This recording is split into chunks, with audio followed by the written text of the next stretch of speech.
The Faramis is going into the hands of Sans, and it is a roaming Kadira. Watch out, look, Momo! Oh, already. So soon. Yeah, so very That's the plan, that's the game plan. That's exactly what you were calling. Kairi, though, first blood drawn by Yumski. And as we were saying, these two heroes alone are going to cause havoc for Kairi. What? What ult? I mean, What ult? Level 1. this is, they chased them. They sent Momo in as well. They let go of Momo's very first wave to pull this off. That's crazy. That's just nuts. What? How? How? It's all about the collapse. Again, Kairi is rocking the high and dry. He's expecting that there would be... I think that's what I was expecting as well. They're looking for some scaling, looking for at least to build up some EXP and some gold to make this matter. But instead, they went the complete opposite. It's a total langar. Just bumped straight into the jungle. That's the idea. And even Onic, they are a little bit more aware of what Yumski is trying to do, but Kairi is losing levels of time. Yeah, I mean, Yumski gonna be careful here if he can, but Kairi able to take the revenge, gets the kill. But Rival now should be able to just secure himself a purple buff. Oh my goodness, this is the plan all along. Attack the jungle, take away the early game prowess with just simple tactics. Really nicely done by Todak all the way through. And I think this is how it's gonna work for Todak. Their game plan is to disrupt the jungle, force Onic to send 2 or 3 members from either their lanes or force mid to go into that jungle to protect Kairi, and then eventually they will find equilibrium. Hell, even break even, make more money. Look, they're 300 gold lead, 2 minutes in. I mean, I hate the fact that they were able to pull this off because Momo, he comes back into lane and look at it. He's level 3, 2 Boots who just hit level 4. Very slight difference, but he's going to hit level 4 eventually. Like, Momo just needs 2 minions. But I think this still works out, right? All of that in the last 2 minutes just makes a breeze for the first turtle here. So that's already huge, at least in terms of economy. But here in the mid lane, Yumski going to be the focus again. Oh, can he get away? One hit, he's going to bob and weave and survived. The moves and grooves. Moves and grooves. As you put it so eloquently, could have been, but that's what you get with a Hilda. That's why there's a room for her in the meta at all times, especially when assassins like Ling and Fanny are a thing. It's got to be so frustrating because Onic invested a lot of time and a lot of movement on the map. 5 people made contact with Yumski before he got out of there, popping that sprint at the same time. So, at the very least, Onic now setting up that front line, making sure, you know, Todak doesn't get too far away with this. And he's not stopping. Look, he's there again. He brought Rival there. Oh, Onic Esports, though, trying to do their best to work around it. It's Chiku, guys, that falls here. Now they're going to get out of dodge the best they can. Yumski going to be the focus. They're still looking to pursue as Boots goes in, gets the taunt, but Moon gonna have to flicker out. It's Yumski gonna be the focus again. Kairi grabbing another kill. There we go. Onic seeing exactly what they need to do. Saw Yumski and we're like, okay, there might be more this time. Todak might escalate things. And as soon as Chiku guys came into vision, instant pounce. Yeah, fool me once, shame on you. Fool me twice, not gonna happen. So Onic understands that they have to make the most of these rotations. If they're gonna answer, something's gotta give. They have to commit something and gain something. Rival! What? Oh, he got really, really close to actually getting that kill, but Yumski gonna, you know, face check it first. I'm very curious as to see how Todak is actually going to transition into the mid game specifically, because that's when you expect to see Onic really getting out of the laning phase and working as a unit. I think that's a good point, but at the same time, Onic Esports at this point, it took them what, 2-3 minutes to figure it out. That real adjustment already, and now I feel like now that this next turtle is up, they do have a choice. Do we just give it away? But look at the positioning already from Onic Esports. Yumski though gonna spot out CW, but Sans and Boots not too far, but they're too late. Rival able to secure another turtle here for Todak. Oh, I mean, right now Kairi is getting harassed out of his mind. Even running down towards the turtle, you can see Momo chasing him. Yeah. But as it is, Todak is happy that this is how the early game has gone, despite having, you know, conceded a few kills. And if they get CW, the flicker in! Tempest of Blade's gonna come out, he survives though with that Cult Altar, but now Sand's gonna be the focus, he takes all the damage! Moon grabbing the kill here under the tier 1, tier 2. That's what you buy with a hero like Moon, with heroes like Hilda and Masha on Momo and Moon's on Yumski. Again, Moon is, I keep mentioning Moon, he really hasn't left mid. Yeah, he really hasn't left mid. He's really accumulating the farm, and the rest of the team, including the side lanes, are pulling pressure, strangely enough. So that's how they scale up. You scramble the opponent so they can answer. Oh no. Ooh. Close one. I was holding my breath. Yeah, So, same. so they can't answer on a conventional way, and then you just farm up. Look, it grew up to about 1,000 and change. Yeah, the bleeding has not stopped just yet, Yeah. but this is a comfortable position for Onic, right? They still can actually get to the later stages and look for that big fight in the mid game. However, keep your eyes, especially from Todak, the two ones who are carrying Moon, and as well as, Chiku, guys. Rival's not going to die. Okay, he gets out of there. All right. Weapon swipe up my forehead real quick. I think it's still working out though, because Kyrie's behind in levels, right? Yep. He's level 7, Rival's level 9, and so objectively, you're gonna have that advantage already in the jungler. So if they can continue that on, this might be a clean take for Todak in terms of turtles, as the next one's gonna be up in about 10 seconds here. But you can see them both fighting for space and position around that turtle pit. I was about to say one key advantage that at least Onic has is TW is ahead. TW is getting a lot of items, building up. But wait, no, underneath mid. Kyrie once again pushed out of the jungle here. So just like that, it is going to be a clean sweep of turtles. Momo, though, Sans able to pick up a kill with that stampede. And there could be a small win here, but Yumski going to fall as well. Kyrie able to get the killing spree, another kill for him in the jungle. Yeah, but they do translate into a turret down bottom, so eventually the farm will still keep rolling. I was saying, CW farming a little better than Chico Guys, but we can't count out Chico Guys. Chico Guys just has that weird killer instinct, can come on any time, in any way. He can be 0, 6, and 2 and still carry from there. And especially when you're on a hero like Harry, that's definitely something you have to be very wary of, even if you're as tanky as Boots. Kyrie's still getting harassed as always, but it's tough with the composition that Todak has. Momo is not going to let him have fun, and neither is Yumski. Man, and just like that, I mean, there's turrets going down here. Finally, the second one in the game, both having won. So they're going to be working around with that space here, but still focus on the mid lane. Both these teams have the tools they need to win these small skirmishes leading up to that first Lord of the game. Looking at the items so far, it's looking pretty good for the side of Todak, but even then, Onic, as soon as they're getting their second as well as their third items, we'll see the table start to shift in their favor if Todak loses that lead. Oh, look at this massive farm on both Rival and the Chico Guys. CW though, I was wrong. CW's not farming as well as much. This is the first time we're seeing the item builds, and he just has Blade of Despair.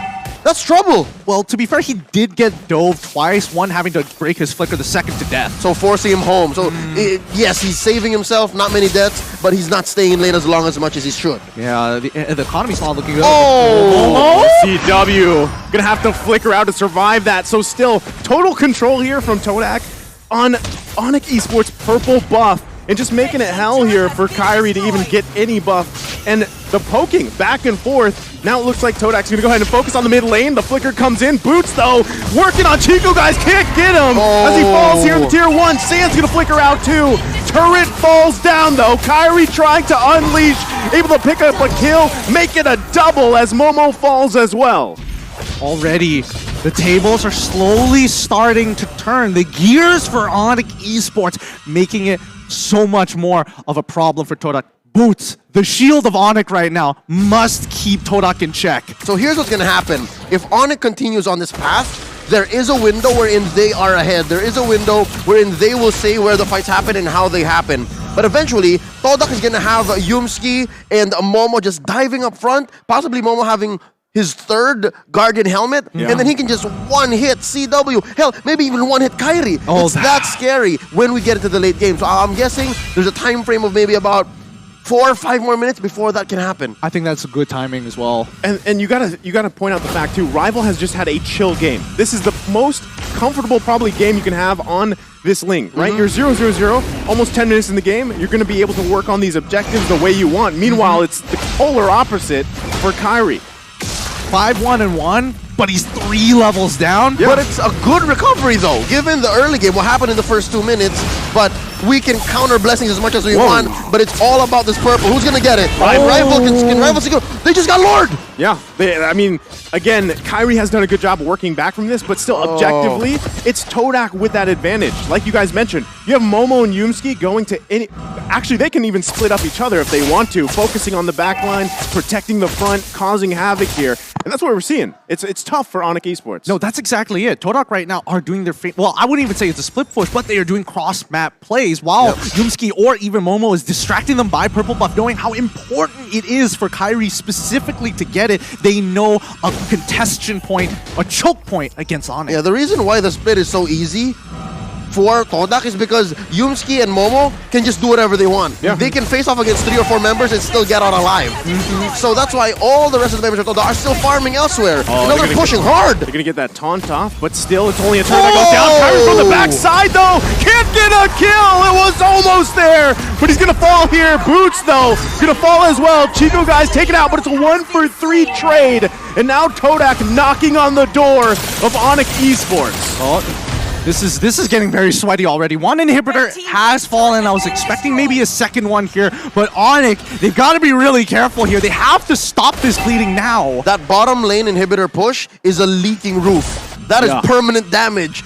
Again, we were just talking about how Momo and Yumsi can go wherever they want. This makes it worse. You constantly have to send someone to clear that wave down bottom, or else you suffer a possible split push win. Oh boy, but once again, this contestation point, these high-intensity areas. Purple buff, Lord right now, and I'm guessing that Todak wants even more. They're going to start going for the orange. I wonder if, like, how many purple buffs Kairi has actually been managed to get this game. That's actually a really good point. I don't know if that's the first one, maybe it's the second, but he hasn't had many opportunities to take it. So finally, but still, even 12 minutes in the game, you can see how much pressure is being put there on that crucial buff here for Onic Esports. For sure. And I think, let's keep in mind, let's have a look at the replay one more time for that fight, because even though Onic looked like they had the initial upper hand, it turned around so quickly once Momo got into the fight. Very key. Watch where Chico Guys is and how many heroes from Onic he had on him before he eventually died. But do the math, folks. Do the math. 1-for-3. Take that trade any day. Any day for sure. But Todak, with a 5.5k lead here, it's only going to be fruitful for... Whoa! Yo, where did half of his life go? I mean, he is 5-2-2. He has high and dry. Correct, right? And then Rival was alone, so it makes sense. But like, Rival's got like 10k on Kairi, who's like 3k down, and he's also 2 levels ahead of him. Yeah, you're 2 levels ahead. I would imagine you would do like a quarter at the very least. Could be the items, and again, I didn't see where Kairi came from. He was going at full speed, but could also be a factor as to how much damage he was dealing. Oh boy. All right. And then these Lings, they don't build any defense items at all. Oh, that's a good point. Yeah. That is a good point. Just pop him, glass cannon. Well, let's see whether the glass cannon is going to be enough for this interaction. Yet again, purple buff going to be choked out here. Onic Esports still fighting for it, but it's going to ultimately be taken away. Momo and Yumski doing exactly what we painted the picture here. Yeah. Keyboy, though, waiting patiently, because now that the Lord is up, this could be a crucial pickoff.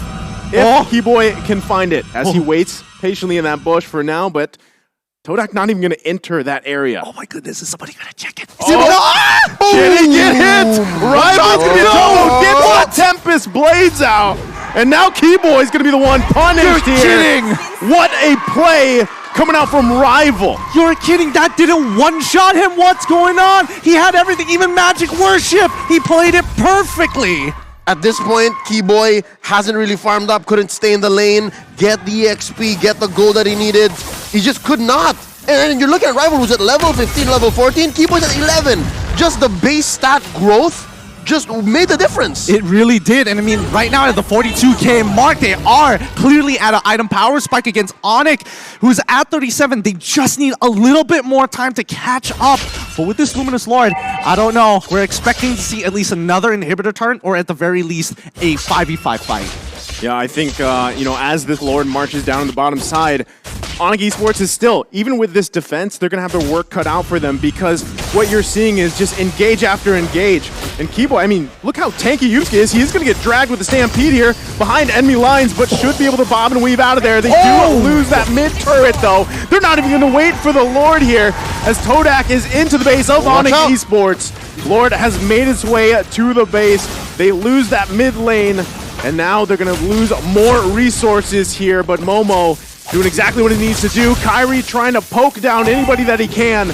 Lord should go down shortly. They might look to end it here. It's still hitting the base. Tempest of Blade's going to be popped. Yumski, though, quite low. And for now, Onic Esports able to hold on. World-class defense coming up from Onic Esports. Incredible! Oh, run, moon, run!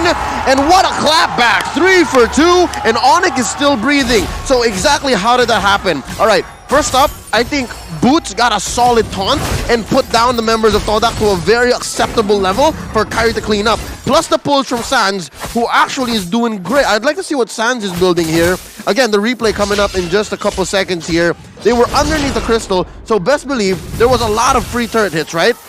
So here, look at, watch Boots, watch Boots. Oh! Got her Appraisal's Wrath. You're right. The Appraisal's Wrath really making the difference, chunking out a lot of the members. But even prior to this, the fact that they were pulling the Lord's attention to minimize its damage on the crystal, that was making key. all the difference. That was key. Oh, they're still going to be going for it. It's CW, though, that falls here to Yumski. Now Rival on the hunt for Sans. Can he grab the kill? Gets the Cold Altar down. Tempest of Blaze going to be popped here, and it's Chiku, guys. Taking out Kyrie. Going to flicker in and gets Keyboy as well. Todak is looking to end the game here in a huge match for Onic Esports. And now they're going to wait for that wave to come in. Weird World Manipulation going to come down. Boots trying to do his best to stall out. But now the wave's going to be charging in. Todak looking to end the game. Rival focusing on the crystal, and that's it. Todak takes the game against Onic Esports. There we have it. Todak with